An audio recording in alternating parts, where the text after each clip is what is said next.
अस्सलामुअलैकुम guys, welcome to my YouTube channel. आज की वीडियो में हम देखेंगे विटामिन ए के बारे में, जिसको हम रेटिनॉल भी बोलते हैं। इसके फंक्शंस देखेंगे, फिर हम देखेंगे इसकी डेफिशिएंसी डिजीज़ के बारे में, फिर हम बात करते हैं इसकी डेली डाइटरी रिक्वायरमेंट के बारे में और ये कितनी चाहिए होती है। फिर हम बात करें सोर्सेज के बारे में और इसके ओवर यूज़ के बारे में। विटामिन ए, जिसको हम रेटिनॉल भी बोलते हैं, it is necessary for normal vision. ये normal it is important for body growth. Normal vision के लिए ज़रूरी है, बॉडी ग्रोथ के लिए ज़रूरी है। It helps in growth of bones and neurological system. Growth of bones and it helps in growth of bones and neurological system. It keeps the skin, kidneys and other organs perfect. ये skin, kidneys और other organs perfect रखते हैं। Vitamin A के क्या function है? अच्छा, normal vision के लिए ज़रूरी है, बॉडी ग्रोथ के लिए ज़रूरी है। अच्छा, it helps in the growth of bones and neurological system. अच्छा, it keeps the skin, kidneys and other organs perfect. फिर डेफिशिएंसी डिजीज़ कौन सी है नॉर्मल विजन में? अच्छा, नाइट ब्लाइंडनेस हो जाती है अगर इसकी कमी से। विटामिन रेटिनॉल अगर हमारी बॉडी में सही नहीं है तो नाइट ब्लाइंडनेस हो सकती है। ज़ीरोफ्थेल्मिया होता है, ड्राइनेस ऑफ आई हो जाती है। अच्छा, ड्राइनेस ऑफ आई हो जाता है, अल्सरेशन ऑफ कॉर्निया हो जाता है, या ड्राइनेस ऑफ स्किन भी होता है।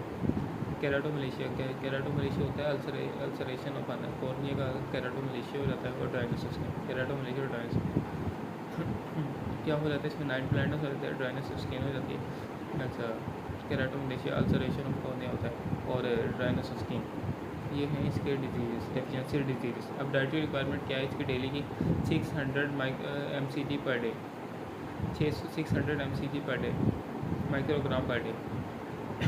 इसकी डाइटरी रिक्वायरमेंट डेली है 600 माइक्रोग्राम पर डे। फिर इसके जो सोर्सेज हैं वो ग्रीन वेजिटेबल्स हैं, विटामिन ए के, फ्रूट्स हैं, liver, milk, butter and egg yolk और अंडे की जर्दी। Green vegetables, fruit, cereals, milk, butter and egg yolk. Green vegetables आ गए, फ्रूट आ गए, cereals, milk, butter and egg yolk, liver वगैरह। ओवर यूज़ जिसको हम कहते हैं हाइपर विटामिनोसिस ए। अगर हम किसी भी विटामिन का ओवर यूज़ करें तो हम उसको कहते हैं टॉक्सिक इफेक्ट होता है। बेसिकली ये हैवी फैट सोल्युबल विटामिन है और इसके टॉक्सिक इफेक्ट होता है क्योंकि ये बॉडी से एक्सक्रीट आउट नहीं होते, तो इसको हम कहते हैं हाइपर विटामिनोसिस। अब विटामिन ए जो रेटिनॉल का हाइपर विटामिनोसिस है ए, वो क्या है? Over use causes headache, nausea, vomiting, tightness. अगर हम इसको ज़्यादा यूज़ करें तो हेडेक होगा, हमें सर में दर्द, नोजिया, चक्कर आएंगे, वॉमिटिंग और tightness. Headache, nausea, vomiting, headache, nausea, vomiting and tightness. Headache, nausea, vomiting and tightness. अब हमने क्या देखा विटामिन ए के बारे में, जिसको हम रेटिनॉल भी बोलते हैं। उसके सबसे पहले हमने फंक्शन डिस्कस किए। फंक्शन में क्या था? It helps in the vision. अच्छा, it is important for normal vision. अच्छा, it is necessary for normal vision. It is important for body growth. अच्छा, it helps in the growth of bones and neurological system. फिर हमने last में इसका देखा एक function हमने स्टडी किया था, जो कि था कि it keeps the skin, kidneys and other organs perfect. ये स्किन और अदर ऑर्गन्स परफेक्ट करता है। अब इसकी डेफिशिएंसी की डिजीज़ कौन कौन सी थी वो हमने देखा था कि एक तो सबसे पहले इसकी जो डेफिशिएंसी डिजीज़ थी वो था ulceration of cornea, dryness of eye. अच्छा, night blindness, dryness of eye, xerophthalmia जिसको हम बोलते हैं, केराटोमलेशिया था, और हमने इसका देखा ड्राइनेस ऑफ स्किन। अभी जिसकी जो डेली डोज है वो है 600 माइक्रोग्राम पर डे। इसके जो सोर्सेज हैं वो है ग्रीन वेजिटेबल्स, अच्छा, butter, egg, milk, egg yolk और लीवर वगैरह, सीरियल्स, फ्रूट सीरियल्स वगैरह।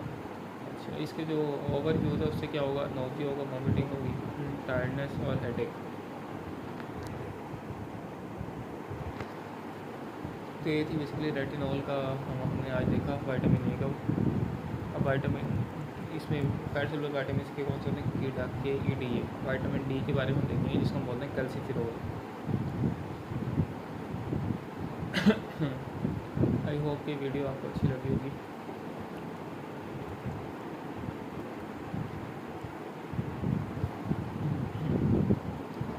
थैंक यू, अल्लाह हाफिज़।